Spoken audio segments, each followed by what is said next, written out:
ko ci conclusion assise yi ci liñ ma restitué ak li ma lire ci synthèse bi kon nekkuma di ne damay changer régime changer wu ma régime je ne suis pas dans ça je suis dans la concrétisation des consensus des assises assises yi ñooy sama boussole instant yi ni lépp lu ciy consensus dama jàpp ne fii la sénégalais yi bëgg may jëme leen foofu laa leen di yóbbu lu ci nekkul consensus on marque le pas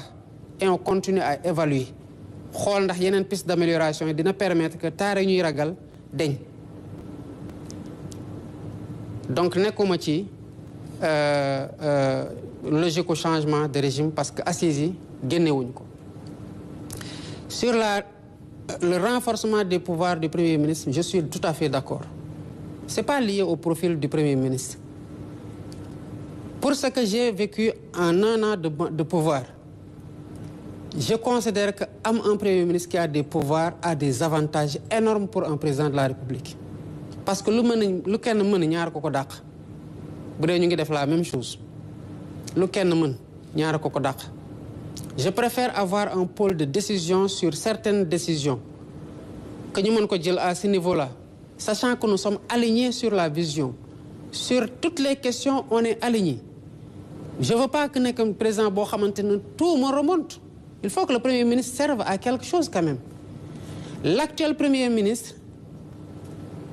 ne me pose pas de problème sous ce rapport au contraire lu mu yore ci pouvoir dama ko xeeb est-ce que Sénégalais yi mën nañu ko xamee noonu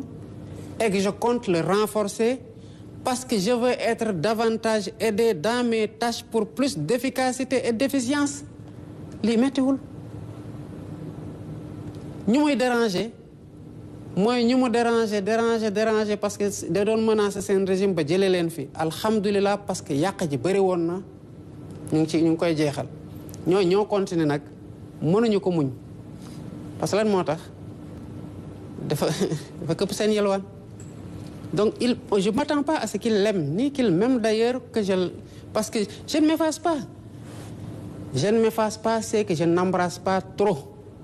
parce que qui trop embrasse mal étreint je veux plus d'efficacité moo tax ñu bëri ci ministre yi day ñëw naan ma wéy inauguration président kii j'ai dit non il faut que les ministres retrouver seen stature de ministre dem def yeneen inauguration bi ko mu am valeur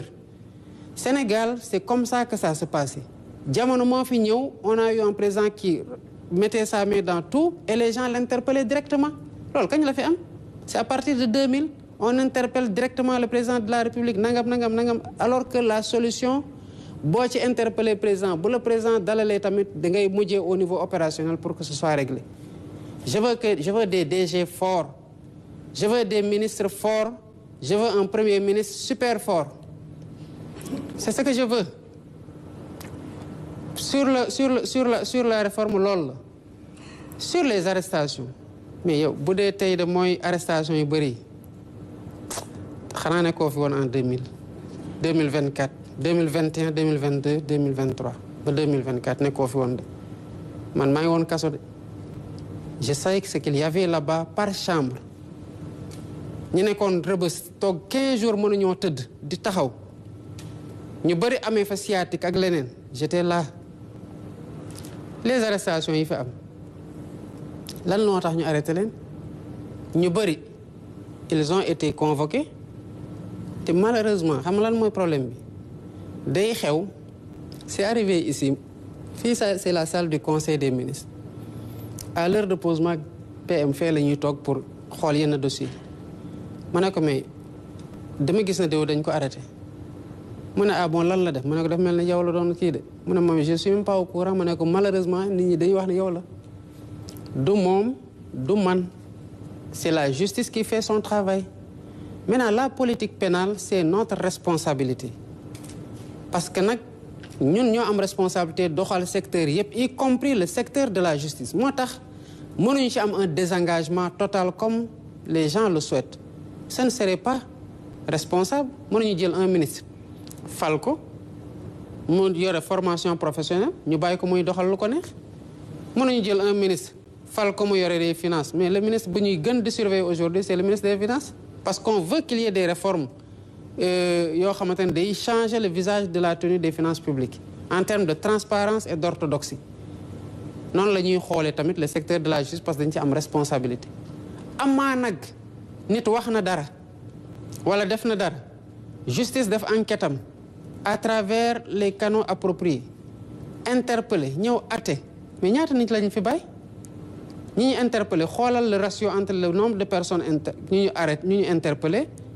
ak ñaata lañ ci bàyyi ñaata lañ ci tëj xoolal bu baax defal le ratio.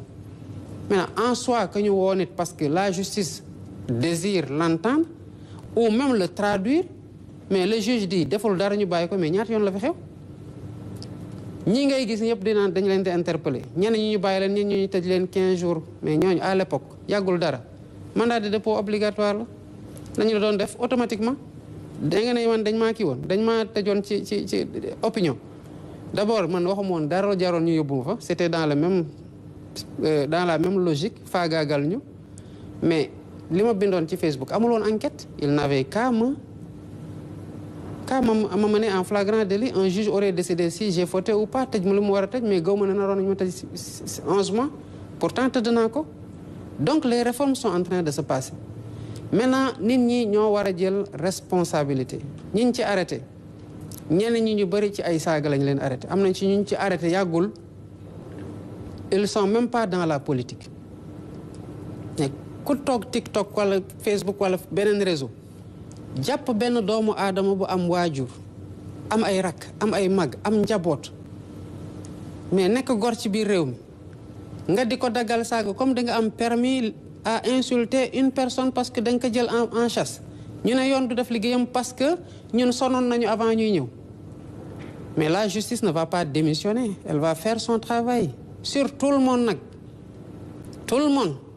ñi fi nekk comme ñi fi nekkul ñi ànd ak ñun comme ñi àndut ak ñun te loolu mooy suñu promesse aux Sénégalais on va la tenir maintenant ni may wax mooy politiciens yi dañuy def lu ne weng ñëpp a teg ci seen bët boo leen woowee ñu naan non règlement de compte politique médiation pénale mais soxna Maïmouna attention kaso warul nekk rek pour ñu ndóol ñi de lan mooy milliardaire bu nekk kaso yoon xamul milliardaire ak ku ndóol ak ku yelwaan yoon lu mu xam mooy aar boppam wàcc nga ma lii laa lay teg loolu kenn warul am ay milliards ba mu soustraire la ci médiation pénale du man maay décider day am wala du am les gens ont cautionné de la caution financière et de la caution matérielle le procureur considérait que caution matérielle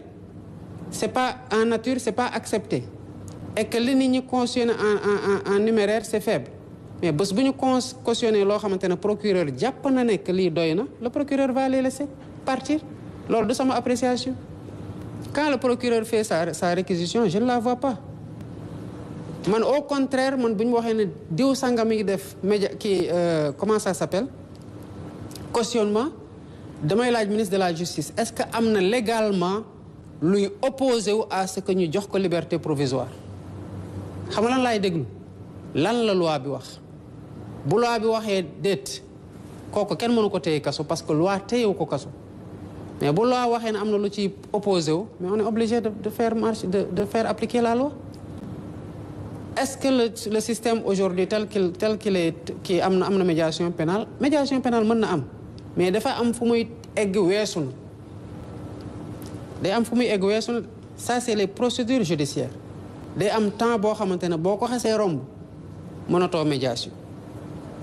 kon kuy médiation bu médiation jotee mais bu médiation weesoo boo demee tamit médiation amatul jeex na c'est tout. Très bien. Merci beaucoup monsieur le président. De marche, non, il y a pas d'interdiction de marche soxna Maïmouna kan lañ fa tere mu marche. On passe maintenant à la dernière thématique. Attendez sur cette question oui, parce que il y a pas de demande de marche yoo xamante ne dañu leen refuser systématiquement d'abord depuis lors il y a pas matière à marcher yu tax nit ñi di déposer ay demande de marche yu dul jeex ñu koy tere loolu amu fi di les gens ont voulu dire que loi bi duñ ko voter mais Assemblée nationale foog mu def liggéeyam les gens s'ils veulent marcher le macadam est là mën nañ marcher